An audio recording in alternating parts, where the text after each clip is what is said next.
नमस्कार प्रेक्षक हो, तुमच्या आवडत्या मालिकेच्या आजच्या भागात तुम्ही पाहणार आहात. पारूला आजींची खूप काळजी वाटत असते. आजींची तब्येत दिवसेंदिवस बिघडत चाललेली असते. तेव्हा ती आदित्यला म्हणते, यांच्या मुलाला आपल्याला लवकरात लवकर शोधलं पाहिजे. आदित्य म्हणतो, हो माझे प्रयत्न सुरू आहेत, पण तू मात्र तुझ्या अभ्यासावर कॉन्सन्ट्रेट कर. तेव्हा पारू म्हणते, हो ही परीक्षा मला काय बी करून पास झालं पाहिजे आणि देवी आईंच्या मनातली सून झाली पाहिजे असं पारू म्हणत असते. पण तिच्या मनात मात्र वेगळाच विचार असतो की आता काय उपयोगी परीक्षा पास होऊन तरी. देवी आई मला आता स्वीकारतील तरी का? पण मला त्यांना दिलेलं वचन पूर्ण करायला पाहिजे. आदित्य सरांना लवकरात लवकर त्यांच्याकडे पाठवलं पाहिजे. पण ही परीक्षा पण मला काहीही करून पास झालं पाहिजे, कारण की आदित्य सरांचा माझ्यावर खूप विश्वास आहे आणि त्यांनी मी शिकावं म्हणून खूप प्रयत्न केलेत. इकडे घरातले सगळेजण एकत्र बसलेले असतानाच प्रीतम न्यूज ऑन करतो. तेव्हा किर्लोस्कर इंडस्ट्रीबद्दल खूप छान न्यूज ऐकायला मिळते. सगळेजण खुश होतात, कारण किर्लोस्करांनी जुने इन्व्हेस्टर काढून टाकलेले असतात, पण नवीन इन्व्हेस्टर ॲटोमॅटिक तयार होत असतात. त्यामुळे त्यांचे शेअर्सही वाढलेले असतात. हे पाहून सगळेच जण खुश होतात. आता अहिल्या म्हणू लागते, बरं झालं आदित्यनं असल्या अविश्वासू इन्व्हेस्टरना काढून टाकलं. आता त्याच्या नुसत्या बॉन्डवर नवीन इन्व्हेस्टरची लाईन लागली आहे. आता दिशाचं तोंड मात्र बघण्यासारखं झालेलं असतं. तेवढ्यातच श्रीकांत म्हणतो, बघितलंस ना अहिल्या, आदित्य नेहमी कंपनीच्या हिताचाच विचार करतो. अहिल्या म्हणते, हो मला माहिती आहे, कारण तो माझ्या संस्काराखाली वाढला आहे. तो हुशारच आहे, पण त्या मुलीच्या आहारी जाऊन तो भलतसलते निर्णय घेत आहे. इकडे आदित्य डिलेवरीसाठी एका दीक्षित नावाच्या व्यक्तीकडे आलेला असतो, पण तो मीटिंगमध्ये असल्यामुळे आदित्यला वेटिंगला थांबायला सांगतात. खूप वेळ वेटिंग केल्यानंतर आदित्य त्या रिसेप्शनिस्टला सांगतो की प्लीज आज जावा आणि त्यांना सांगा तुमचे पार्सल आलेत. आता जेव्हा ती आज जाते तेव्हा तो दीक्षित मात्र इतका चिडतो आणि आदित्यकडे बाहेर येत म्हणतो, तुला समजतंय का, तू एक डिलेवरी बॉय आहेस, तुला थांबता येत नाही, तुझ्यामुळं माझी करोडची डील विस्कटली आहे. असं म्हणत तो त्याला मीटिंग हॉलमध्ये घेऊन जातो आणि तिथं सांगतो, हे बघ या गॅजेटसाठी मी किती कष्ट केलेत, करोडोचं गॅजेट आहे हे, आणि तुझ्यामुळं हे लोक आता ते घेत नाही आहेत, कारण की मी यांना किती सांगतोय तरी त्यांना पटत नाही आहे. तू काय रे साधा डिलेवरी बॉय आहेस, हे तू विकून दाखवशील का? तू तुझ्या लायकीप्रमाणे राहा. तू डिलेवरी बॉय आहेस ना, थांबायचं, यायचं, वेटिंग करायचं आणि मगच देऊन जायचं. इतकी घाई कशासाठी करतोयस तू? तू तुझ्या लायकीप्रमाणे राहा, नाहीतर तूच सांग या लोकांना पटवून. तेव्हा आदित्य मात्र कन्फ्यूज होतो. तो म्हणू लागतो, अहो मी कसं सांगणार यांना? आता मात्र आदित्यचा इगो हर्ट होतो. आदित्य आता पटकन ते गॅजेट लॅपटॉपला जॉईन करतो आणि चेक करतो आणि बघतो तर शॉकच होतो. आता मात्र तो विचारू लागतो, खरंच दीक्षित साहेब हे तुम्ही बनवलंय?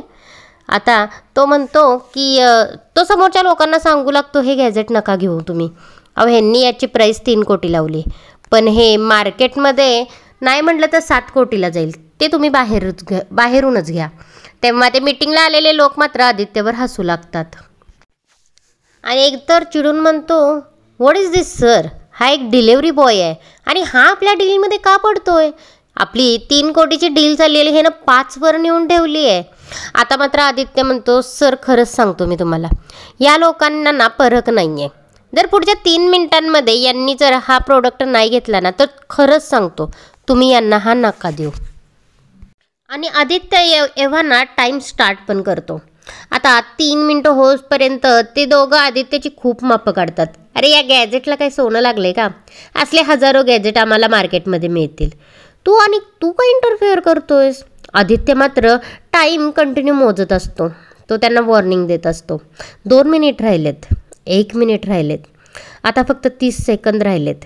आता तो त्यांना जेव्हा 5 सेकंदाचा टाईम देतो तेव्हा ते मात्र शॉक होतात आणि पटकन निर्णय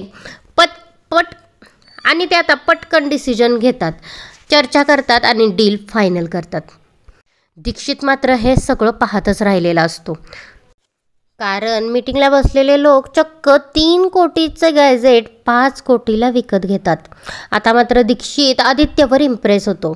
आता तो आदित्यला साईडला घेऊन म्हणू लागतो, अरे तुझ्यात खूप टॅलेंट आहे, ही कुरिअरची कामं करायची तुला गरजच नाही, तू माझा असिस्टंट म्हणून काम करशील का? हे ऐकून आदित्यही खुश होतो, पण तो म्हणतो आज मला हे कुरिअर सगळे दिलेच पाहिजेत, मी उद्यापासून जॉईन होईल असं म्हणून तो निघून जातो. दीक्षित मात्र मनातच म्हणू लागतो, इतकं टॅलेंट जर माझ्या कंपनीत आलं ना तर मी किर्लोस्करांनाही मागं टाकेल. इकडे प्रिया खूप खुश असते, कारण की अहिल्याने पारू आणि आदित्यला घरी जेवायला बोलवलेलं असतं. पण अहिल्या म्हणते की प्रिया तुझ्या आनंदाला जरा आवर घाल. अगं मी फक्त आपल्या कंपनीच्या हितचिंतकांना जेवायला बोलवलं आहे, बाकी काही नाही. त्यांच्या जागी दुसरं कोणीही असतं ना तरी मी त्यांना जेवायला बोलवलं असतं, एक छानसं गिफ्ट दिलं असतं थँक्यू म्हणून, बाकी काही नाही. हे ऐकून प्रिया मात्र थोडी हर्ट होते. अहिल्या जरी असं म्हणली असेल ना तरीही आदित्य येणार म्हणून अहिल्या स्वतःहून किचनमध्ये जाऊन त्याच्या आवडीचे पदार्थ सावित्री आत्यांना करायला सांगत असते आणि स्वतःही करायला मदत करत असते. हे पाहून दिशाचा मात्र खूप जळफळाट होतो. आता या दोघींची चर्चा होते. आज आदित्य आणि पारू जेवायला आलेत, पण या घरात एंट्री मारायला आता वेळ नाही लागणार त्यांना. दामिनी म्हणते काहीतरी केलं पाहिजे, पण दिशा म्हणू लागते हो करायचं ना, पण तुम्ही तिकडे बघा त्यांच्याबरोबर कोण शोभून दिसेल, तुम्ही का ती मोलकरीण. तशी दामिनी म्हणते मी. एवढ्यातच दिशा तिला धक्का मारते आणि किचनमध्ये पाठवते.